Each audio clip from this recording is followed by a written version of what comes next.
segunda-feira da quarta semana de Quaresma. A estação está na venerável Igreja dos Quatro Coroados. Irmãos, os seus nomes são Severo, Carpoporus e Victorino, sofreram martírios sob a perseguição de Diocleciano. Os seus corpos, como também o chefe do grande mártir São Sebastião, estão entre as relíquias desta igreja. Recolher. Grande, imploramos-te, ó Deus Todo-Poderoso, que nós, que anualmente celebramos este santo jejum, possamos ser bem agradáveis a nós, tanto no corpo como na mente, através de Cristo, nosso Senhor. Amém. Epístola. Lição do Livro dos Reis 13:16-28. Naqueles dias, duas mulheres que eram prostitutas, veio o rei Salomão, e estava diante dele, e um deles disse: Eu suplico-te, meu senhor, eu e esta mulher habitamos numa casa, e fui entregue a uma criança com ela na câmara. E no terceiro dia depois disso fui entregue, ela também entregou, e estávamos juntos, e nenhuma outra pessoa conosco na casa, só nós dois. E o filho desta mulher morreu durante a noite, pois durante o sono ela sobrepôs-lo, e subindo no tempo morto da noite, ela tirou o meu filho do meu lado, enquanto a tua criada estava a dormir, e deitou-a no seu seio, e deitou o seu filho morto no meu seio. E quando me levantei de manhã para dar o meu filho chupar, eis que estava morto, mas considerando-o mais diligentemente quando era dia claro, descobri que não era o meu que eu tinha. E a outra mulher respondeu: Não é assim como tu dizes, mas o teu filho está morto, e o meu está vivo. Pelo contrário, ela disse: Tu mentes, para o meu filho viver, e o teu filho está morto. E desta forma, esforçaram-se perante o rei. Então sai-te o rei, a única sai-te meu filho está vivo, e o seu filho está morto. E a outra resposta: Não, mas o seu filho está morto, e o meu vivo. O rei disse: Portanto, traga-me uma espada. E quando trouxeram uma espada perante o rei, divide, disse que ele, a criança viva em dois, e dar metade a um, e metade para o outro. Mas as mulheres, cujo filho estava vivo, disseram ao rei, pois as suas entranhas foram movidas sobre o seu filho: Suplico-vos, meu senhor, dá-lhe a criança viva, e não a matemática. Mas o outro disse: Que não seja meu nem teu, mas divida-o. O rei respondeu e disse: Dê a criança viva a esta mulher e não a mate, pois ela é a sua mãe. E todos os israelitas ouviram o julgamento que o rei julgou, e temeram o rei, vendo que a sabedoria de Deus estava nele para fazer julgamentos. São Paulo explicou-nos, na epístola de ontem, o antagonismo que existe entre a sinagoga e a igreja. Ele mostrou-nos como o filho de Sara, que era o favorito do pai, foi perseguido pelo filho de Agar. As duas mulheres, que aparecem perante Salomão, são outra figura da mesma verdade. A criança a quem ambos reivindicam é o povo gentil, que foi trazido ao conhecimento do verdadeiro Deus. A sinagoga, tipificada pela mulher que causou a morte ao seu filho, enganou as pessoas que lhe confiaram os cuidados. Agora injustamente afirma que não lhe pertence. E considerando que não é de qualquer afeição maternal, mas apenas de orgulho, que ela apresenta tal afirmação, pouco importa para ela o que se torna da criança, desde que ela não seja dado a verdadeira mãe, a igreja. Salomão, o rei da paz, que é um dos tipos bíblicos de Cristo, julga a criança que lhe deu a luz, e alimentou-o, e as pretensões da falsa mãe são rejeitadas. Vamos, então, amar a nossa mãe, a Santa Igreja, o cônjuge de Jesus. É ela que nos fez filhos de Deus pelo batismo.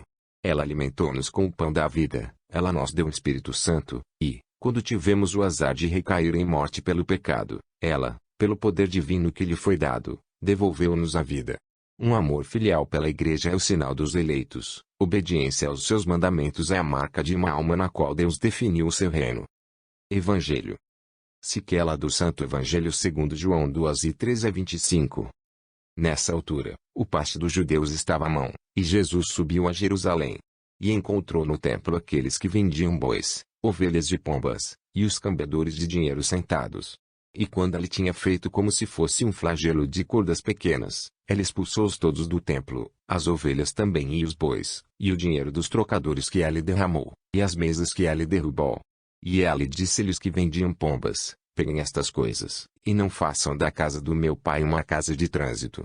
E os seus discípulos lembraram-se que estava escrito: O zelo da tua casa comeu-me. Depois os judeus responderam-lhe e disseram-lhe: Que sinal fazem estes tu te escoar, vendo tu fazer estas coisas? Jesus respondeu-lhes e disse-lhes: Destrua este templo, e em 3 dias vou criá-lo. Os judeus disseram então: 6 e 40 anos foi este templo em construção, e murchá-lo em 3 dias. Mas falou do templo do seu corpo.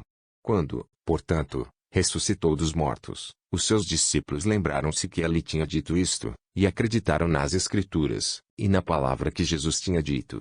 Agora, quando ele estava em Jerusalém, no Paje, no dia do festival, muitos acreditavam em seu nome, vendo os seus sinais do que ele fez. Mas Jesus não confiava em si mesmo, porque conhecia todos os homens, e porque não precisava que ninguém desse testemunho do homem, pois sabia o que estava no homem.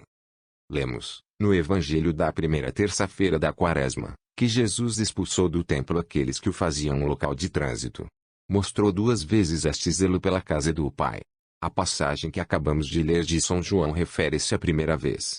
Ambas as ocasiões são trazidas perante nós durante esta temporada de Quaresma, porque esta conduta do nosso Salvador mostra-nos com a gravidade que ele tratará uma alma que guarda o pecado dentro dela.